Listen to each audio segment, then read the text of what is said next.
జగన్మోహన్ రెడ్డి నాయకత్వంలో వైఎస్ఆర్సీపీ ప్రభుత్వం ఏవైతే ఎన్నికల్లో మాటిచ్చి ప్రతి హామీని కూడా నెరవేరుస్తున్న క్రమంలో ఆనాడు ప్రతిపక్ష నాయకుడు నేటి ముఖ్యమంత్రి అయిన చంద్రబాబు నాయుడు గారు వైఎస్ఆర్సీపీ ప్రభుత్వం జగన్మోహన్ రెడ్డి గారు ఈ రాష్ట్రాన్ని అప్పుల పాలు చేస్తున్నారు, ఈ రాష్ట్రంలో అప్పులు తెస్తూ సంక్షేమ పథకాలు అమలుపరుస్తున్నారు అని చెప్తూ ఊరూరా తిరిగి సభలో సమావేశాలు పెట్టి చెప్పిన వీరు ఎన్నికలప్పుడు అనేక హామీలు ఇచ్చి సూపర్ 6 అని చెప్పి సూపర్ 7 అని చెప్పి అనేక హామీలు ఇస్తే హామీల్లో భాగంగా మరి గత ప్రభుత్వంలో మీరు సంక్షేమ పథకాలకు అప్పులు తెస్తున్నారు, మరి మీరు ఎలా తీరుస్తారంటే మీరేం చేస్తారంటే నేను సంపద సృష్టిస్తానని చెప్పిన నేటి ముఖ్యమంత్రి ఇక్కడ ప్రభుత్వం గతంలో జగన్మోహన్ రెడ్డి గారు వారు 5 సంవత్సరాల పరిపాలనలో 3,32,000 కోట్ల రూపాయలని 5 సంవత్సరాలు 60 నెలల కాలంగా వారు అప్పు చేస్తే గత ప్రభుత్వం మేము అప్పు చేసి ఆనాడు మేము అనేక సంక్షేమ పథకాలు ప్రతి పేదవాడు బాగుండాలని చెప్పి ఆనాడు సంక్షేమ పథకాలు అమలుపరిచాం. ప్రతి ఒక్కరికి కూడా ఇళ్ల స్థలాలు లేని వారికి ఇళ్ల స్థలాలు ఇచ్చాం. సుమారు 30 లక్షల ఇల్లు శాంక్షన్ చేసి ఇచ్చాం. ప్రతి ఒక్కరికి నివాస గృహం ఉండాలని చెప్పి ఆనాడు పెద్ద ఎత్తున నాడు నేడు కింద విద్యా సంస్కరణలు కానీ లేదా వైద్యంలోని విప్లవాత్మకమైన మార్పులు తీసుకొచ్చి ఆనాడు మెడికల్ కాలేజీలు కానీ అనేకమైన కార్యక్రమాలు ఆనాడు చేశాం. కానీ నేటి ప్రభుత్వం 23 నెలల్లోనే 3,56,655 కోట్ల రూపాయలు అధికారికంగా వారు అప్పు చేశారు. గత ప్రభుత్వంలో 3,33,000 కోట్ల రూపాయలు 60 నెలల్లో చేస్తే ఈ ప్రభుత్వం 23 నెలల్లోనే 3,56,000 కోట్ల రూపాయలు సుమారుగా అప్పు చేసింది. కొన్ని సంక్షేమ పథకాలు ఈ 2 సంవత్సరాలు అమలు పరిచారా అంటే కేవలం పెన్షన్ తప్ప, ఆ పెన్షన్ కూడా గత ప్రభుత్వంలో శాంక్షన్ అయిన వాళ్ళకి ఇస్తూ అనేక మంది కోత విధిస్తూ కొత్త పెన్షన్లు ఎక్కడా కూడా ఎవరికి కూడా 60 సంవత్సరాలు నిండి వారికి కానీ లేదా వితంతు పెన్షన్ కానీ ఎక్కడా కూడా పెన్షన్ లేక లేదు. ప్రభుత్వ మెడికల్ కళాశాల కట్టండి అంటే మా దగ్గర ఆదాయం లేదు, ప్రభుత్వం అప్పుల్లో ఉందని చెప్పి కేవలం ఒక 7,000 నుంచి 10,000 కోట్ల రూపాయలు ఖర్చు పెడితే సుమారు ఏదైతే గత ప్రభుత్వంలో ప్రారంభించిన మెడికల్ కళాశాలలు పూర్తవుతాయంటే వాటి పట్ల లేదు శ్రద్ధ లేదు. విద్య పట్ల తీసుకుంటే నాడు నేడు పథకాన్ని పూర్తిగా నిర్వీర్యం చేసి ఎక్కడా కూడా కొత్తగా స్కూల్ బిల్డింగ్లు కట్టిన దాఖలాలు లేవు. ఇలా ఈ ప్రభుత్వం అప్పులు చేస్తూ కేవలం మీకు కావలసిన వారికి బిల్లులు చెల్లించుకోవడం లేదు, ఈ అప్పులతో అమరావతిని బాగు చేసుకోవడం తప్ప, నిర్మించడం తప్ప ఎక్కడా కూడా ఒక సంక్షేమ కార్యక్రమాలు కానీ ముఖ్యంగా అభివృద్ధి కార్యక్రమాలు కానీ ఎక్కడా కూడా లేవనే విషయాన్ని మీ ద్వారా ఒక్కసారి ఉమ్మడి జిల్లా ప్రజలందరికీ కూడా తెలియజేయాలని కోరుతా ఉన్నాను. కేవలం మంత్రులు మాత్రం చెప్తారు వచ్చి జిల్లాల్లో మేము అనేక అభివృద్ధి కార్యక్రమాలు చేస్తున్నాం లేదా అనేక సంక్షేమ కార్యక్రమాలు చేస్తున్నాం, ఈ 2 సంవత్సరాల్లో అనేకమైన కార్యక్రమాలు చేస్తామని. నిన్నటి రోజునే గౌరవ మంత్రివర్యులు, జిల్లాకు సంబంధించిన మంత్రివర్యులు వారు ప్రతిపక్ష పార్టీని ఉద్దేశించి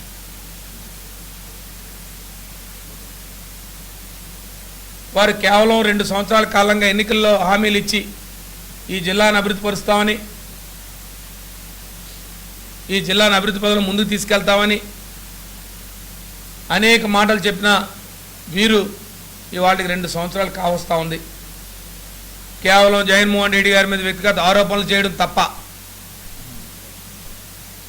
లేదు.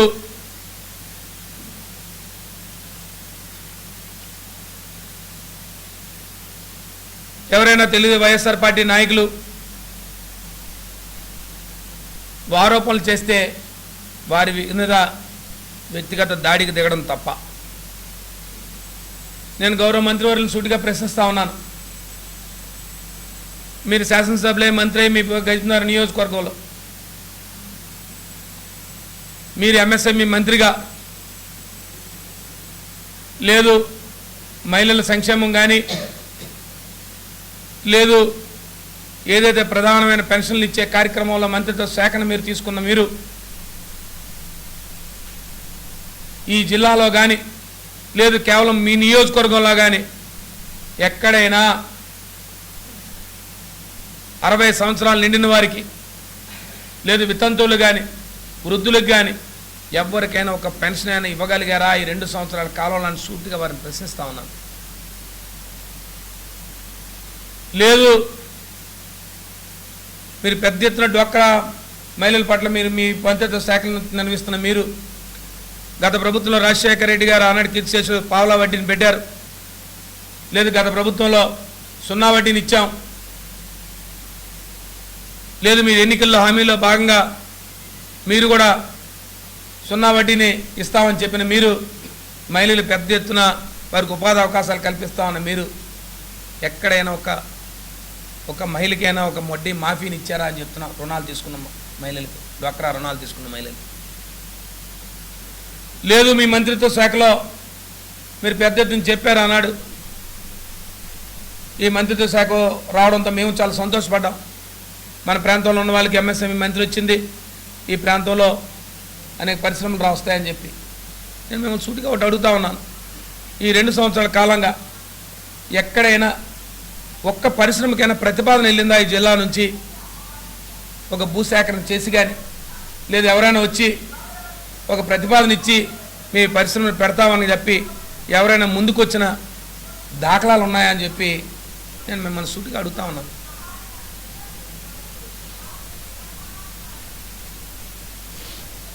మీ దృష్టికి తీసుకొస్తా ఉన్నాను. ఈ జిల్లాలోనే కాదు ఉమ్మడి రాష్ట్రంలోనే ప్రధానమైన పరిశ్రమ ఆనాడు ఉమ్మడి రాష్ట్రంలో పెద్ద ప్రధానమైన పరిశ్రమ ఫ్యాక్టరీ రిలయన్స్ లిమిటెడ్ గరివిడి. ఇవాళ ఆ ఫ్యాక్టరీ మనుగడ లేకుండా ఆ ఫ్యాక్టరీ యాజమాన్యం ఫ్యాక్టరీని తరలించిపోయిందన్న విషయాన్ని మీకు తెలుసా అని అడుగుతా ఉన్నాను. అది సుమారుగా ఆనాడు ఉమ్మడి రాష్ట్రంలోని ప్రధానమైన పరిశ్రమ అది. దాని ద్వారా అనేక పరిశ్రమలు ఈ ప్రాంతాల్లో ఫెర్రాలెస్ పరిశ్రమలు వచ్చాయి. ఏనాడైనా యాజమాన్యంతో మాట్లాడడం కానీ లేదు మీరు అనేక సందర్భాల్లో చెప్పారు. మొన్న నిన్నటి సమావేశంలో మేము మా ముఖ్యమంత్రి గారు అనేక సందర్భాల్లో మాకు అవకాశం ఇస్తారు, మేము కలుస్తాం వారిని అని చెప్పి మీరు ఎప్పుడైనా ఆ ఫ్యాక్టరీ పరిశ్రమ ఆ యాజమాన్యం మొత్తం ఫ్యాక్టరీని తరలించుకుపోయింది అన్న విషయాన్ని మీరు ఎప్పుడైనా మీ ముఖ్యమంత్రి గారి దృష్టికి తీసుకెళ్లారా? సుమారు ఆ ప్రాంతంలో 15,000 మందికి డైరెక్టర్ ఇండైరెక్ట్గా ఉపాధి అవకాశం కల్పించిన పరిశ్రమ అది. మీరు ఎప్పుడైనా ఆ పరిశ్రమ మీద ఒక సమావేశం ఏర్పాటు చేశారా? ఆ యాజమాన్యం పరిశ్రమ తరలించిపోయిందన్న విషయాన్ని మీ ద్వారా మీకు తెలియపరుస్తూ ఉన్నాను. అనేక సందర్భాల్లో ఆ ఫ్యాక్టరీ సుమారుగా నాకు తెలిసి 65-70 సంవత్సరాల పరిశ్రమ పెట్టి అనేక ఉడుకుదుడుకులు వచ్చాయి. ఫ్యాక్టరీ మూతపడిన రోజులు ఉన్నాయి, మరలా తెరిచిన రోజులు ఉన్నాయి. ఆనాడు కీర్తిశేషులు సాంబశివరాజు గారి దగ్గర నుంచి పెద్ద సత్యబాబు గారి దగ్గర నుంచి మేమందరం కూడా దాంట్లో భాగస్వాములు అయిన వాళ్ళు. ఫ్యాక్టరీ మూతపడినప్పుడు కానీ దాన్ని తెరలించడానికి అనేక కార్యక్రమాలు చేశాం. ప్రభుత్వాలతోంచి వారికి కావాల్సిన ఏమైనా అనుమతులు కానీ ప్రభుత్వం నుంచి సహాయ కార్యక్రమాలు చేశాం. కానీ నేడు ఆ పరిశ్రమను తరలించేశారు. ఇవాళ పరిశ్రమ మూతపడ్డం కాదు, పరిశ్రమ తరలించేశారు. ఇక్కడ పరిశ్రమ లేదన్న విషయాన్ని మీకు గుర్తు చేస్తా ఉన్నా. మీరు ఈ 2 సంవత్సరాల కాలంగా మీరు కేవలం రావడం, మీరు మీ సమావేశాలు పెట్టుకోవడం, ఈ జిల్లాకి కేవలం మీ నియోజకవర్గానికి మీరు ఎన్నికల్లో మాట ఇచ్చారు. మీరు ఎన్నికల్లో 2004 ఎన్నికల్లో ఆనాడు కీర్తిశేషులు రాజశేఖర రెడ్డి గారు ఆనాడు భీమసింగ్ షుగర్ ఫ్యాక్టరీ ఈ ప్రాంత రైతాంగానికి ఎంతో ఉపయోగపడే పరిశ్రమ ఆనాడు మూతబడి ఉంటే వారు ఆనాడు మాటిచ్చారు. ఆ పరిశ్రమ మీదుగా పాదయాత్ర చేస్తున్నాడు. ఖచ్చితంగా నేను ముఖ్యమంత్రి అయిన తర్వాత ఈ ఫ్యాక్టరీని తెరిపిస్తానని చెప్పి వారు మాటిచ్చిన ప్రకారం ఆనాడు నాబార్డు ద్వారా రుణం ఇప్పించి ఒక బైజ్నాథ్ కమిషన్ ఏర్పాటు చేసి ఆ కమిషన్ ద్వారా ఓ రిపోర్ట్ తెప్పించుకొని ఆ పరిశ్రమని వారు తెరిపించారు.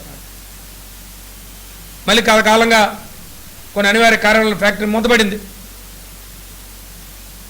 కానీ మీరు ఎన్నికల్లో మాటిచ్చారు, లేదు దీన్ని తెరిపిస్తామని చెప్పారు. మీరేమైనా తెరిపించే కార్యక్రమం ఎప్పుడైనా ఎక్కడైనా దానికి సంబంధించి సమావేశాన్ని ఏర్పాటు చేస్తారా? మీ నియోజకవర్గానికి సంబంధించి మీ ఎన్నికల్లో హామీనే అది. దానికి సంబంధించి రైతులకు ఏమైనా ఒక సమాచారాన్ని మీ ద్వారా చెప్పారా అని చెప్పి అడుగుతా ఉన్నాను. ఇక అవే కాకుండా మీరు చెప్పారు మీ యోజనలో సుమారు 250 కోట్ల రూపాయలతో మేము అనేక అభివృద్ధి కార్యక్రమాలు చేస్తున్నానని చెప్పి నేను వారిని సూటిగా అడుగుతా ఉన్నాను. మీరు నేటి వరకు ప్రారంభోత్సవం చేసిన ఏ భవనమైనా లేదు, మీరు ప్రారంభం చేసిన ఈ రీసెంట్గా 100 పడకల ఆసుపత్రి గజబిందానికి సంబంధించి దానికి సంబంధించి మీరు 2 సంవత్సరాల కాలంగా దాంట్లో మీరు ఖర్చు పెట్టిన నిధులు ఎంత?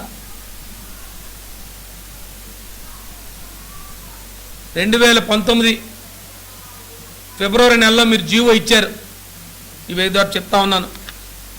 మీరు ఎప్పుడు ఇచ్చారు జీవో? 2019 మీరు జీవో ఇచ్చారు.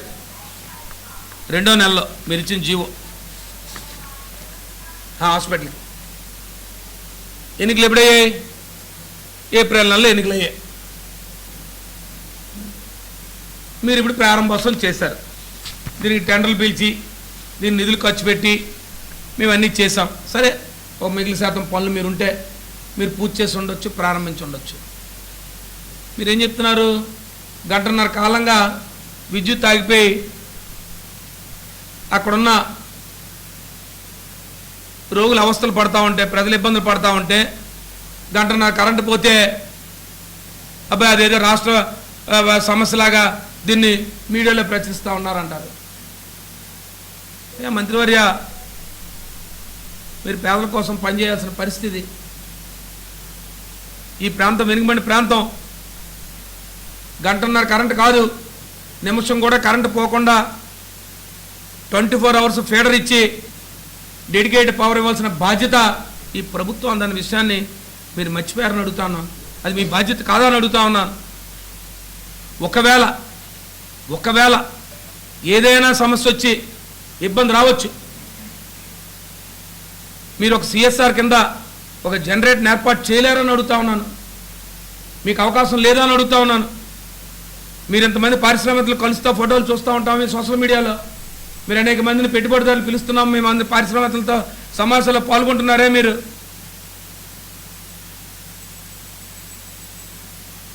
అప్పుడప్పుడు చెప్తా ఉంటారు P4 కింద మేము అనేక గ్రామాలను దత్తత తీసుకుంటున్నామని చెప్తారే. మీరు ఒక జనరేటర్ ఏర్పాటు చేసుకోలేరా? పేద ప్రజల కోసం మీకు ఆ బాధ్యత లేదని అడుగుతా ఉన్నాను. కార్పొరేట్ సోషల్ రెస్పాన్సిబిలిటీ కింద జనరేటర్ ఖర్చు డబ్బు తెచ్చి నిరంతరం 24 గంటలు ఎప్పుడైనా కరెంటు విద్యుత్ ఇబ్బంది వస్తే ఏర్పాటు చేసుకున్నారని అడుగుతా ఉన్నాం. మీడియా బాధ్యత. మీడియాలో ఉన్న మీడియా ప్రతినిధులు ప్రభుత్వ వైఫల్యాల్ని ప్రతిపక్ష పార్టీగా మాకు కానీ మీడియాకు కానీ అది బాధ్యత. ప్రభుత్వ వైఫల్యాల్ని ప్రభుత్వం దృష్టికి తీసుకురావడానికి దాన్ని మీరు వచ్చి మీడియాలో ఏదో భూతత్వంలాగా చూపిస్తున్నారు. 1.5 గంటల కరెంటు పోతే అంటే మీకు అది కాకపోవచ్చు. ఈ ప్రాంతం పేదరిక ప్రాంతం, మీకు గెలిచిన ప్రాంతం, వెనుకబడిన ప్రాంతం.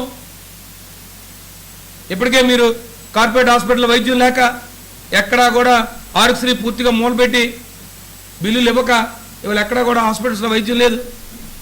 ఇవాళ ప్రజలందరూ కూడా ఆ ఆటల్ని నమ్ముకున్నారు. కాబట్టి ఇది ఒక బాధ్యత గల మంత్రిగా మీరు స్పందించాలని కోరుతా ఉన్నాను. ఇక రెండో వచ్చి మీరు చెప్పారు నేను వచ్చి 90 కోట్ల రూపాయలతో నేను డ్రింకింగ్ వాటర్ ప్రాజెక్ట్ తీసుకొచ్చానని. దాని మంత్రి గారిని అడుగుతా ఉన్నాను, మీరు అలాంటి 90 కోట్ల రూపాయలతో మీరు ఎక్కడైనా ఈ ప్రభుత్వం జీవో తెచ్చినట్టు కానీ మీరు పత్రికలు చూపించండి, మేము కూడా చూస్తాం, మాకు కూడా తెలుస్తుంది. కానీ మేము సమాచారం మాకున్న ఇప్పటికప్పటికి ఈ జిల్లాలో నేను జిల్లా పరిషత్ చైర్మన్గా నేను ప్రతి సమాచారాన్ని సేకరించుకుంటూ ఉంటాను. ఈ జిల్లాలో ఏం జరిగిందని, ఈ జిల్లాలో మీరు తెచ్చిందంత, ఈ జిల్లా ఏర్పడి ఈ రెండు సంవత్సరాల్లో కేవలం త్రాగునీటి కోసం మీరు తెచ్చిన జీవో 48.65 కోట్లు. దాంట్లో మీ నియోజకవర్గానికి సంబంధించి మీరు తెచ్చింది 37.5 కోట్లు. జీవో సర్టికి నేను చెప్తాను కావాలంటే పత్రికా సోదరులకి. ఈ 2 సంవత్సరాల్లో ఈ ప్రభుత్వం శాంక్షన్ చేసింది ఈ జిల్లాకి, విజయనగరం జిల్లాకి మాత్రమే 48 కోట్లు, సుమారు 48.65. ఇంకా అవి అడ్మినిస్ట్రేషన్ శాంక్షన్ వచ్చింది తప్ప ఇంకా అవేమి డిపార్ట్మెంటల్గా ఇంకా టెండర్ ప్రాసెస్ కానీ ఎక్కడ టెక్నికల్ శాంక్షన్ ఇంకా ఆ పరిధి దాటలే. అయినా మీరేం చెప్పారు, 90 కోట్ల రూపాయలతో మేము నిధులు తెచ్చాం, నేనేదో తాగునీటి ఇస్తున్నంత సంతోషం. కానీ మీరు వాస్తవాలు చెప్పండి, నేను చెప్తాను వాస్తవాలు. మీరు కావాలంటే మీరు అధికారులతో సమాచారం తెప్పించుకొని రివ్యూ చేయండి. ఆనాడు ఉమ్మడి జిల్లాలో త్రాగునీటి ప్రాజెక్టు కోసం జలజీవన్ మిషన్ పథకం కింద సుమారు 542 కోట్ల రూపాయలు తీసుకొచ్చాం మేము. ఆ పనులు ఇప్పుడు అవుతున్నాయి. మీరు ఏదైతే చెప్తున్న కార్యక్రమాలు ఉన్నాయో ఆ పనులే.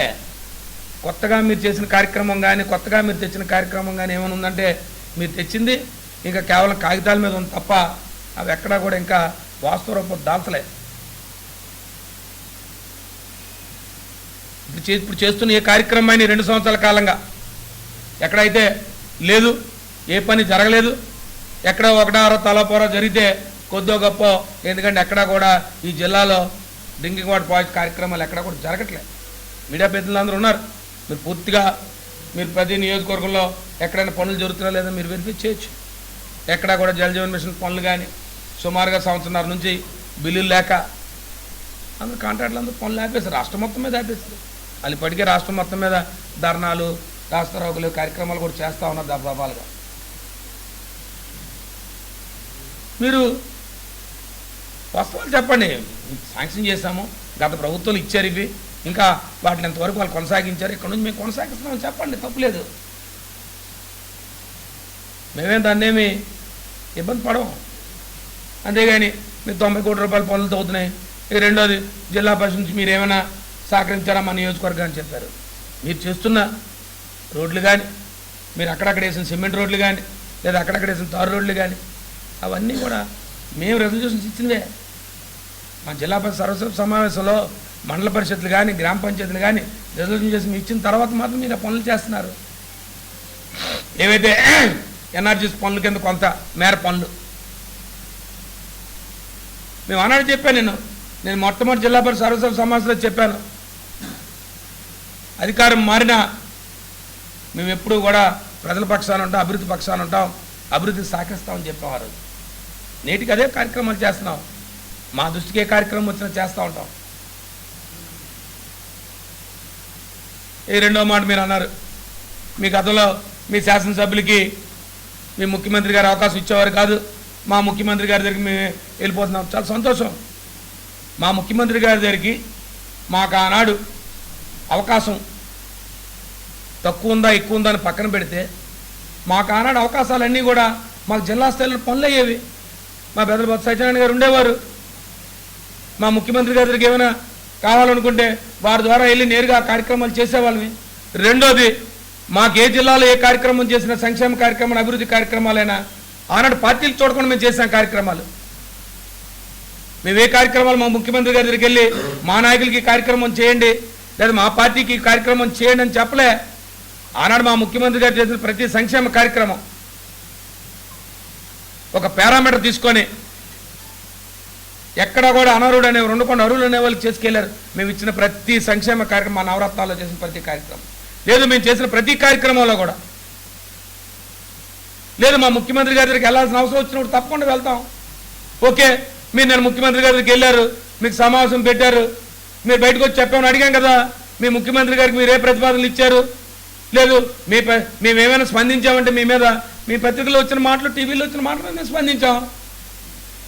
మీ ముఖ్యమంత్రి గారికి మీ పట్ల ఏదైతే వారు స్పందించారో మీ పత్రికల్లో వచ్చాయో పత్రికల్లో మాట్లాడాం. మీరు కాదని ఖండించండి. లేదు, మా ముఖ్యమంత్రి గారి దగ్గరికి వెళ్ళాం, మేము ఈ జిల్లాకు సంబంధించి మా నియోజకవర్గం సంబంధించి నేను అభివృద్ధి కార్యక్రమాలు అడిగాను, లేదు ఈ జిల్లాకు సంబంధించిన అభివృద్ధి కార్యక్రమాలు అడిగాను అని చెప్పండి. అది కాదు కదా. తప్పకుండా మీ తాలూకు కార్యక్రమాలు చెప్తాం, ఒకటి ఇంకా రాబోయే రోజుల్లో చెప్తాం. మీరు చేసిన ప్రతి కార్యక్రమాన్ని చెప్తాం. ఈ జిల్లాలో, ఉమ్మడి జిల్లాలో 2 మంత్రులు వారి వారి నియోజకవర్గాల్లో కేవలం ఉద్యోగులు తొలగించే కార్యక్రమం చేస్తూ ఉన్నారు.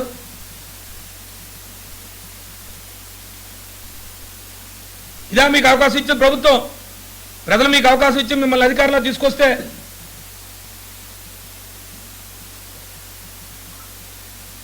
మీరు ఏకపక్షంగా అధికారం మీద ఒత్తిడి తీసుకొచ్చి ఈ కార్యక్రమాలు చేస్తున్నారు.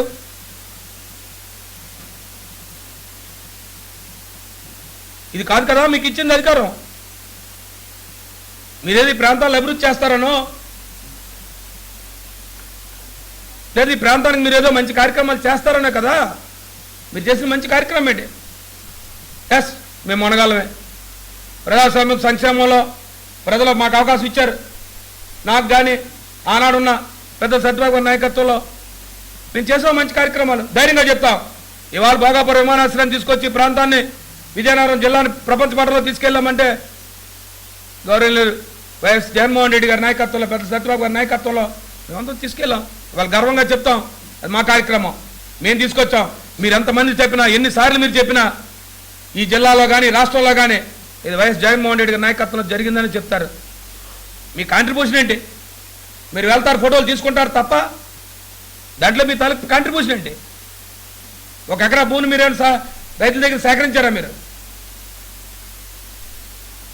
ఎస్, నేను ఇంకా చెప్తాను. మీ ప్రాంతంలో 2 సంవత్సరాల కాలం అయింది. మీకు దత్తరాజుల్లో జూనియర్ కాలేజ్ శాంక్షన్ అయింది. ఆనాడు గత ప్రభుత్వంలో శాంక్షన్ చేశాం. మీరేమన్నాడు దానికి సంబంధించి 2 హై స్కూల్ మార్చారు తప్ప, ఒకసారి మండలం హై స్కూల్లో పెట్టారు, ఇంకో దగ్గర ఇంకో హై స్కూల్లో పెట్టారు తప్ప మీరు ఎక్కడైనా దాని శాశ్వత బిల్డింగ్లు తేడానికి ఈ ప్రాంతంలో ప్రయత్నం చేశారు చెప్పారు. ఎస్, మేము చేసాం. మెరకమూడు శివారు ప్రాంతంలో 2 కోట్ల రూపాయలు కార్పొరేట్ సోషల్ రెస్పాన్సిబిలిటీ నిధులు తీసుకొచ్చి ప్రభుత్వం మీద ఆధారపడకుండా మేము కట్టాం. కావాలంటే చూడండి, వెళ్ళి పరిశీలించండి. సిఎస్ఆర్ కింద తీసుకొచ్చాం.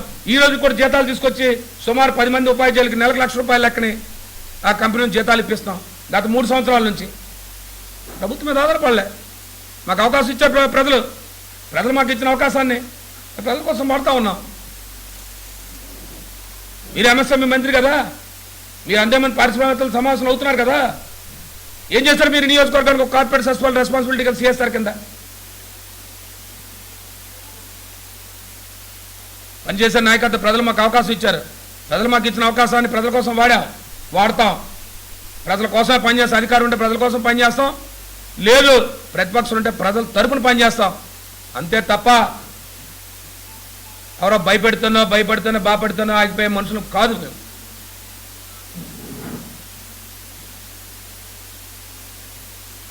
మీరు 2 సంవత్సరాల కాలంగా మీరు చేస్తున్న కార్యక్రమాలన్నీ కూడా మేము పరిశీలించలేదు, మీ నాయకత్వం పరిశీలించింది. మీ నాయకత్వం పరిశీలించింది కాబట్టే మీ మీద ఏం చెప్పారనేది పత్రికలు, టీవీ ఛానల్లో వచ్చే అదే మేము మాట్లాడాము.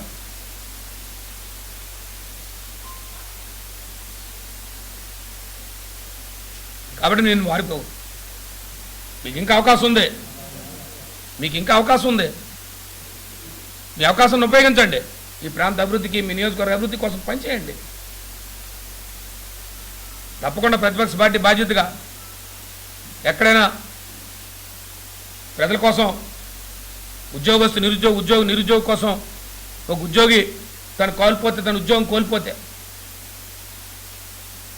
తన కుటుంబం ఏ రకంగా బాధపడుతుంది అనేది పేదల పక్షాల నుంచి వచ్చిన వాళ్ళం కాబట్టి మాకు అవగాహన ఉంది. కాబట్టి మేము ఎప్పుడు కూడా గత 5 సంవత్సరాల కాలంగా ఉద్యోగ కల్పన చేసామే తప్ప ఏనాడు ఇలాంటి కార్యక్రమాలు చేయలేదని చెప్తూ ప్రజా సంక్షేమం కోసం మీకు ఇచ్చిన, ప్రజలకు ఇచ్చిన హామీలను అమలుపరచాలని, మీరు మీ నియోజకవర్గం సంబంధించి కానీ మీరు ఇచ్చిన హామీలు అమలుపరచాలని చెప్పి మీ ద్వారా కోరుతా ఉన్నాను.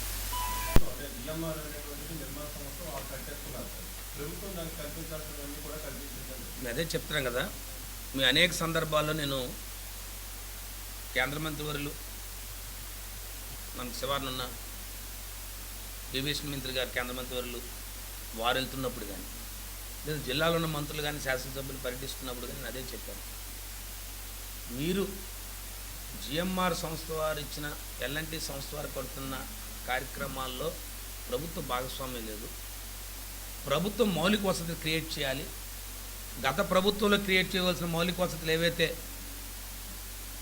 డ్రింకింగ్ వాటర్ కానీ, లేదు పవర్ సప్లై కానీ, విద్యుత్ కానీ, ఇవన్నీ గత ప్రభుత్వం చేసింది.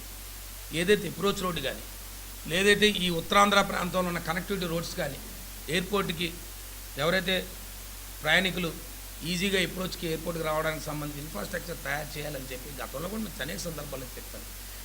ఇప్పటికొచ్చి ఆ కార్యక్రమం ఏం లేదు. విశాఖపట్నం నుంచి ఒక 7 రోడ్లని ఒక 200 కోట్లతో ప్యాకేజీగా ప్రారంభించారు. అవి కూడా ఈ మధ్యకాలంలో చూశాను నేను. ఈ మధ్యకాలంలో చాలామంది మరి మంత్రులు కూడా విజిట్ చేయడం చూశాను, ఇన్స్పెక్ట్ చేయడం చూశాను. 50% కూడా పనులు దాటలేదని వారే చెప్పారు. మరి ఎయిర్పోర్ట్ ప్రారంభోత్సవం అనేది ఇన్సైడ్ కార్యక్రమం. ఏమరో వాళ్ళు ఏదైతే చెప్పారో ఆ రోజు సాక్షాత్తు ఆనాటి శంకుస్థాపన చేసి మా ముఖ్యమంత్రి గారి సమక్షంలో చెప్పారు, ఆనాడు జగన్మోహన్ రెడ్డి గారి సమక్షంలోనే. నాకు ఏదైతే 36 నెలల కాలం ఉందో 36 నెలల కాలంలో దీన్ని పూర్తి చేస్తాను, ఖచ్చితంగా పూర్తి చేసిస్తానని చెప్పారు. వారు ఇచ్చిన మాట ప్రకారం వాళ్ళు పూర్తి చేశారు.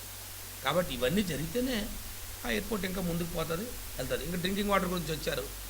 టెంపరీ వాటర్ రిసోర్స్ గురించి ఆల్రెడీ ఆనాడు రాష్ట్ర ప్రభుత్వం టెండర్లు పిలిచింది, పనులు కూడా పూర్తి చేసి ఇంచుమించుగా సుమారుగా గత ప్రభుత్వంలో కార్యక్రమం ఇది. పర్మనెంట్ డిస్టిలేషన్ వాటర్ కోసం ఆ రోజు రామతీర్థ సాగర్ నుంచి పర్మిషన్ ఇచ్చాం కాబట్టి ఆ రోజు క్యాబినెట్లో రెజల్యూషన్ చేసి గవర్నమెంట్ జీవో ఇష్యూ చేసింది. దాని పనులు అయితే మాత్రం ఈ ప్రభుత్వం ఎక్కడ కూడా ముందుకు తీసుకెళ్ళలేదు. కాబట్టి రాబోయే రోజుల్లో ఖచ్చితంగా మీరు చెప్పిన అంశం ఎప్పుడైతే మరి ఎయిర్పోర్టు రద్దీ పెరిగి 2 సంవత్సరాలు కానీ డెవలప్ అయిన తర్వాత మాత్రం ఖచ్చితంగా తాగునీటి అవసరానికి ఇబ్బందులు అయితే ఏర్పడతాయి. ఇందులో ఏం కన్ఫ్యూజన్ లేదు. ఇప్పుడు కూడా ఒకటి గుర్తుపెట్టుకోవాల్సిన అంశం ఉంది. ప్రభుత్వంలో ఉన్నవాళ్ళు, ప్రతిపక్షం మేము వచ్చి అక్కడున్న రైతుల తాలూకా ఇబ్బందులు కానీ, రైతుల తాలూకా భూసేకరణ చేస్తున్నప్పుడు రైతుల తాలూకా వాదనలు కానీ, రైతుల తాలూకా అవసరాలు కానీ, రైతులు కానీ తీర్చండి, తీర్చిన తర్వాత ఆ కార్యక్రమాన్ని ముందుకు తీసుకెళ్ళండి అని చెప్తారు. ఎవరైనా మా నాయకులు కూడా అదే మాట చెప్పారు. అక్కడ తాలూకా రైతుల తాలూకా ఆలోచన లాగుందని చెప్పి దానికి తగ్గట్టు మీరేం చేశారు చర్యలు చెప్పండి. మీ వద్దంటే మీరు ఆపేసినట్టేనా? అంటే మీకు ప్రక్రియ అంతా వద్దంటే ఆపే ప్రక్రియ తప్ప మీరు పనిచేసే ప్రక్రియ కాదా? అది మీరేం చేశారు చెప్పండి. సో మంచిది, అక్కడ రైతులు ఆందోళన చేస్తున్నారు, భూసేకరణ వద్దండి, ఇది కాకుండా ఇంకా చాలా సగం పెట్టండి, మీరు రైతులతో సమావేశం పెట్టండి, లేదా ప్రభుత్వ అధికారులతో పెట్టండి. ఇంతకన్నా ఇంకా మంచి భూమి ఇవ్వడానికి అవకాశాలు ఉన్నాయి చూడండి, లేదా ఇంతకన్నా ఇంకా వేరే ప్లేసులు జిల్లా స్థాయిలో ఉన్నాయో చూడండి, అవకాశాలు ఉన్నాయేమో చూడండి, పరిశీలించండి. అంతేగాని వద్దన్నారు లేదండి, ఎవరు వద్దంటే ఎందుకు వద్దంటాము? మేము వద్దంటే బాగా పరిమాణం ముందుకెళ్తుందా ఇటేమన్నా? ఎందుకు అంతెందుకు? ఈ జిల్లాలో మీరు అడిగారు కానీ చెప్తున్నాను, ఈ జిల్లాలో ఆనాడు రాజశేఖర రెడ్డి గారు కానీ, లేదు మొన్న జగన్మోహన్ రెడ్డి గారు కానీ, పెద్ద సత్యబాబు గారి నాయకత్వంలో తప్ప ఒక ప్లాంట్ పేరు చెప్పండి. మీరు 2014-19 సంవత్సరంలో మీరు అధికారంలో ఉన్నారు. 94 నుంచి 2004లో మీరు అధికారులు ఉన్నారు. మీరు చెప్పండి ఒక ప్లాంట్. నేను చెప్తాను వరుస. ఇక్కడున్న శారదా ఫెరోలెస్ మాయమలో స్థాపించాం, మామాయ స్టీల్ ప్లాంట్ మాయమాయలో ప్రారంభించాం, పక్కన గోల్డ్ స్టార్ స్టీల్ మాయమలో ప్రారంభించాం. లేదు నిన్న అల్ట్రాటెక్ సిమెంట్ దాని భూసేకరణ అంతా పూర్తి చేసి కంప్లీట్ చేసి వర్క్ అంతా కంప్లీట్ చేసి మరొక 2 నెలలు ఆల్రెడీ ట్రయల్ కూడా అయిపోయింది, చేస్తారు. చెప్పండి మీకు మీ ఈ ప్రాంతంలో, లేదు ఈ ప్రాంతంలో ఉన్న శివారు ఫార్మా ఇండస్ట్రీస్ ఉన్నాయి, మన దగ్గర ఉన్న ఫార్మా ఇండస్ట్రీస్ చెప్పండి, మీరు చెప్పండి పోనీ. లేదు మీ ఆయంలో చేసిన ఎన్సీఎస్ షుగర్ ఫ్యాక్టరీ ఆ రోజు షుగర్ ఫ్యాక్టరీ ఉంది, మూసారు, పంపించారు. దాన్ని మీ టైంలో మీరే ఆక్షన్ ఇస్తారు, మీ ప్రభుత్వంలోనే ఆక్షన్ అయిపోయింది, ఆ కార్యక్రమం మూసుకుని పోయింది. ఇంక రేపో మాపో కూడా మీకు చెప్తున్నాను, ఇంకా ఎంతవరకు వాస్తవం అవాస్తవం ఇంక పూర్తిగా నేను ప్రక్రియలు కానీ ఒక దిశగా వెళ్తుంది. ఏదైతే సైకిల్ షుగర్ ఫ్యాక్టరీ ఉంది, నేను ఆ రోజు చెప్పాను మీటింగ్లో కూడా, మన డిఆర్సీలో వాళ్ళు వచ్చి మూత వేసే దిశగా వెళ్తున్నారు, తక్షణమే ప్రభుత్వం దగ్గర ఒక సమావేశం పెట్టించండి అని చెప్పాను. నేను ఎంప్లాయీస్ వచ్చారు, సార్ మమ్మల్ని వచ్చి వీఆర్ఎస్ తీసుకోమన్నారంటే కంపల్సరీ వీఆర్ఎస్ మేము ఇంకా షుగర్ ఫ్యాక్టరీ రన్ చేయము, సపరేట్ ఎథనాల్ ప్లాంట్కి వెళ్ళిపోతామని చెప్పి నేను చెప్పాను మీటింగ్లోనే. ఇంకొన్న ఒక ఫ్యాక్టరీ షుగర్ ఫ్యాక్టరీ అది కూడా చెప్పండి, ఏం చేశారు చెప్పండి. ఇప్పుడు మీరు చేసిన ప్రక్రియ ఏంటి, మేము ఆపేయడానికి ఉంచడానికి